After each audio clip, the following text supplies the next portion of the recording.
जब हम अर्थ को स्पेस से देखते हैं तो एक नीली सी लाइन क्लियरली नजर आती है जो नॉर्थ से साउथ तक फैली होती है। ये कोई रिवर नहीं है, ये है दुनिया का second largest ocean, Atlantic ocean. Atlantic ocean Pacific ocean के बाद दुनिया का दूसरा सबसे बड़ा ओशन है। ये ओशन नॉर्थ में आर्कटिक ओशन से लेकर साउथ में सदर्न ओशन तक फैला हुआ है। ऊपर से देखने पर इसका शेप इंग्लिश के एस लेटर जैसा लगता है, जो इसे बाकी ओशन से अलग बनाता है। ये ओशन ईस्ट में यूरोप और अफ्रीका और वेस्ट में नॉर्थ और साउथ अमेरिका के बीच लोकेटेड है। एक बहुत ही इंटरेस्टिंग और इंपॉर्टेंट फैक्ट यह है कि अटलांटिक ओशन धीरे धीरे बड़ा हो रहा है। इसके पीछे का मेन रीजन है प्लेट टेक्टोनिक्स। अटलांटिक ओशन के बिल्कुल बीच में मौजूद है मिड अटलांटिक रिज, एक लंबी अंडर वाटर माउंटेन रेंज जो नॉर्थ से साउथ तक ऐसे शेप में फैली हुई है। यहाँ लगातार वॉल्केनिक इरप्शंस होते रहते हैं, जिसकी वजह से नई रॉक्स और ओशियनिक क्रस्ट बनती रहती है। इस प्रोसेस को कहते हैं सी फ्लोर स्प्रेडिंग, और इसी वजह से अटलांटिक ओशन एक्सपैंड कर रहा है। मिड अटलांटिक रिज दुनिया के सबसे लंबी अंडर वाटर माउंटेन सिस्टम्स में से एक है। कई जगहों पर यह पहाड़ समुद्र की सरफेस के ऊपर भी आ जाता है।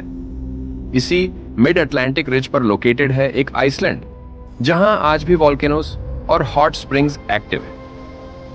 अटलांटिक ओशन के अंदर दुनिया के कई फेमस सीज मौजूद हैं।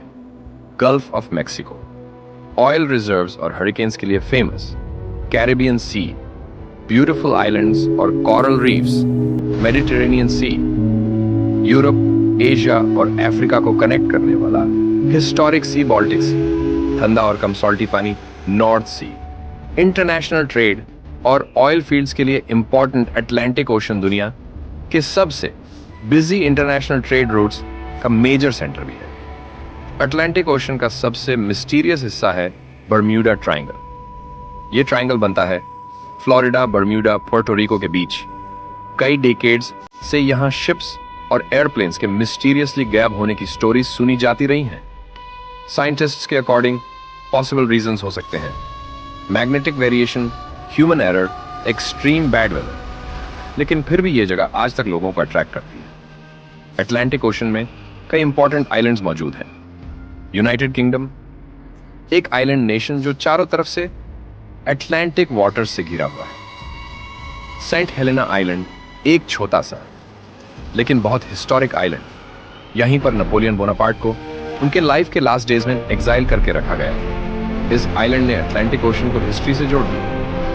अटलांटिक ओशन की सबसे डीप ट्रेंच है पोर्टो रिको ट्रेंच। इसकी डेप्थ लगभग 8400 मीटर्स है। ये ट्रेंच अर्थक्वेक्स और टेक्टोनिक एक्टिविटी के लिए भी जानी जाती है। अटलांटिक ओशन की करंट्स पूरी दुनिया के क्लाइमेट को अफेक्ट करती हैं। गल्फ स्ट्रीम यूरोप को वार्म रखने में मदद करती है। इसी वजह से यूके और वेस्टर्न यूरोप इतने कोल्ड लैटिट्यूड पर होने के बाद भी रहने लायक है।